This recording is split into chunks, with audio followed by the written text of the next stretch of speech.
Ang pusa ay kilala sa kanilang misteryosong at nakakaintriga na pag-uugali.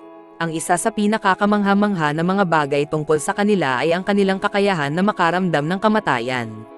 Marami sa mga may-ari ng pusa naguulat na ang kanilang kasamang pusa nagpapakita ng kakaibang pag-uugali bago pumanaw ang isang mahal sa buhay.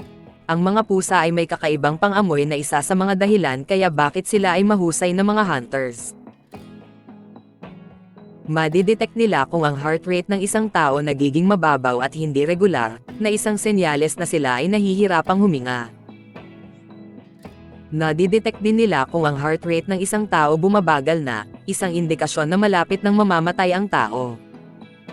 Kapag nararamdaman nila ang isang tao malapit na sa kamatayan, maaari silang magpakita ng kakaibang pag-uugali na kadalasang binibigyang kahulugan bilang nakakatakot o nakakakilabot. Maaari silang umupo o humiga sa tabi ng